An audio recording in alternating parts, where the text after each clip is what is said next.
students, welcome to our online classes. See, today is our topic of discussion, that is about shifting equilibrium.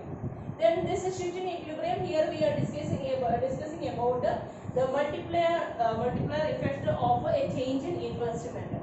It means when the economy reaches the equilibrium stage, and after that if there is a change in the investment, how this change in the investment will be influencing income, otherwise increase in the increase in income as a result of a change in investment. Here the change is increase in the investment.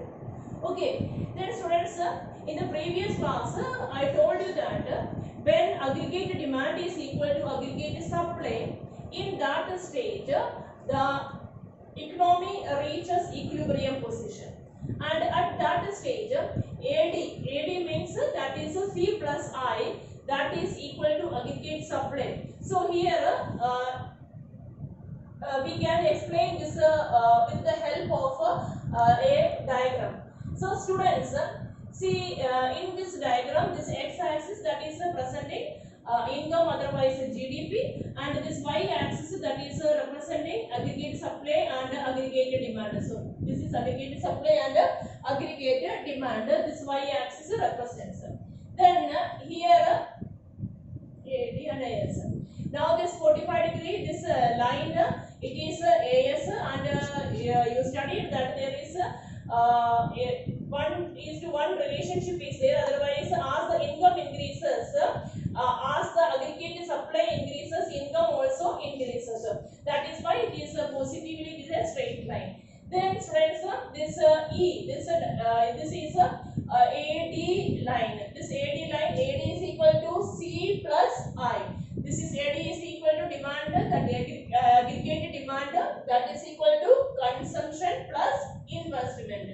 Now this will be reaching the equilibrium position at this point A. So here A, this is the equilibrium point, and at this equilibrium point where AD and AS lines are intersecting each other, where these two lines are intersecting each other, here AD, that is C plus I, so C plus I AD, okay, that is equal to AS. AS means what is AS means that is equal to Y. So at equilibrium position, Y is equal to C plus I. This you should keep in your mind. At equilibrium position where these two lines are intersecting each other, Y is equal to C plus I.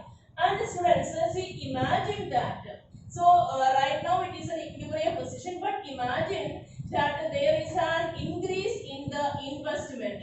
If there is an increase in the investment, what will happen? So that is in fact this multiplier effect what we are going to discuss today. So multiplier effect, see here because of any reason, see, imagine that investment increases, there is a change in investment, that is here I have written delta I. So this is a change in investment. So when there is an increase in the investment, this AD line will be shifting to the right side. Now again it will be shifting forward, and now what happens, another AD line I prepared and I have drawn here. So this is second AD line, and this is equal to AD1. Instead of AD, here I am naming this new AD line as AD1. So this AD1 is equal to C plus I plus what is this delta I, that is change in investment. Otherwise this is showing increase in the investment. So students, this is EF, the gap between these 2 points E and F. This is what? This is the increase in the investment, and as a result of increase in this small increase in this investment, what is this multiplier effect explains? The multiplier effect explains that as a result of a small increase in the investment, more amount of income So see, when you are comparing these two difference, like here EF, and now here what happened? This equilibrium income from the point E, it moved to the point of Q. Now the new equilibrium point, and where the new equilibrium here the income generated, that is Q. So students, now this is the new equilibrium GDP. The equilibrium GDP as a result of increase in investment, the new equilibrium GDP, that is Y. Sorry, that is Q. Now the difference between the gap between EF, that is less while comparing with the increase in the income. So this is what here say. So multiplier K means that is multiplier is equal to change in income as a result of change in investment. So here what I told you, change in income will be more while comparing with the change in the investment. So students, imagine that if a change in investment, change in income is 60 and change in investment is 15, when we are dividing this, multiplier will be 4 times. So this 4 will be the multiplier, and this multiplier we are also able to explain with the help of, in relation with the MPC. What is MPC? MPC means that is marginal propensity to consume. In relation with marginal propensity to consume also we can explain about the term of multiplier, and it is saying that if the amount, otherwise the value of a multiplier, value of marginal propensity to consume, if that is more, more amount of multiplier effect will be generated in the economy. So here 1 upon 1 minus MPC, 1 minus MPC, that already we know that see MPC plus MPS is equal to 1. So 1 minus MPC, that is equal to MPS. MPS means what is that? A marginal propensity to save. So here what is the relationship between MPC? Otherwise the consumption function and the multiplier is saying, if MPC, otherwise marginal propensity to consume, if that is more amount of income will be generated in the economy. For example, students, I will explain here with the help of one small numerical example. Here it is question, it is written, if MPC is 0.5, what will be the value of income multiplier? Imagine it is 0.5 I written. Now when we are putting this 0.5 in this value, it will be 1 upon 1 minus 0.5. 1 minus 0.5, that is equal to 0.5 only. So it will be 1 upon 0.5. The income multiplier effect will be 2. Okay, but imagine here the value of a second one, I increase the value from 0.5, I written here it as 0.8. If the marginal propensity to consume, if it is 0.8, then how will be the effect in the income multiplier? Then 1 upon 1 minus 0.8. 1 minus 0.8 is equal to 0.2. So it will become 1 upon 0.2. Then the answer will be 5. So here consumption that was lesser, so the multiplier effect was 2 only. But here the MPC, that is 0.8. Then as a result of here, what happened? The consumption, as a result of more amount of the consumption, more amount of the income generated. That is here the multiplier effect was 5. Now students, here I will be explaining that how we have got this equation of a multiplier. This is how we got this equation, that now I will be explaining. Then firstly I told that this explanation, that is showing the relationship between multiplier and marginal propensity to consume. How we got this?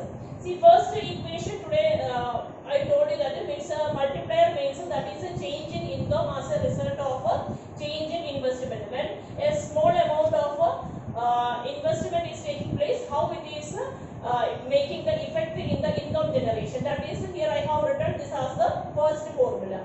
Then previous class there we studied that AD is equal to Y, that is equal to C consumption expenditure plus investment expenditure, that is 2.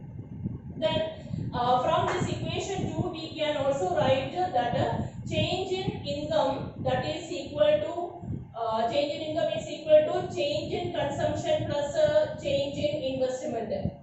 Okay, now here I told this already we discussed this formula today morning. We said multiplier is equal to change in income upon change in investment. Then y is equal to c plus I. Then change in y is equal to change in consumption plus change in investment. Now from this formula we can also write it as, from this formula we can write as change in investment, that is equal to change in income minus change in consumption. Okay, change in investment, that is equal to change in income minus change in consumption. Now students, this formula formula of change in investment is equal to change in income minus consumption. Now this formula we are going to put in the delta, otherwise change in investment value of here in this position of first equation. Here when we are putting this instead of here change in I, when we are putting this formula, now it will be k is equal to, multiplier is equal to change in y, change in income minus divided by change in income minus change in consumption, because here we written that delta I is equal to delta y minus delta c. Okay students, now here all this right hand side of this formula, now we are going to divide with the change in income. All this portion and all this portion, here we will be dividing with the change in income. So now this will be k is equal to delta y upon delta y. This portion we divided with the y. Then here before it was delta y minus delta c. Now it will be here change in y upon change in y minus change in c upon change in y. Now this portion, that is equal to 1. Here also it is also equal to 1. Now change in consumption upon change in income, this is equal to, previously we studied, that is equal to MPC. Now it will become k is equal to 1 upon 1 minus MPC. So that is here I have written k is equal to 1 upon 1 minus MPC. Then 1 minus MPC, that is equal to MPS. Sorry. So here we can write it also as 1 k is equal to 1 upon MPS. Okay students, so this I hope now it is clear for you. And one more last portion is there, that is discussing once that forward action and backward action of the multiplier. Forward action of the multiplier means as a result of increase in investment, when as a result of more amount of investment, when more amount of income is generated, that is known as forward action of the multiplier. And backward action of the multiplier means just opposite. What happens? There is a decrease in the investment, and as a result of decrease in the investment, income generation also decreases. So forward means income investment increased, so income increased,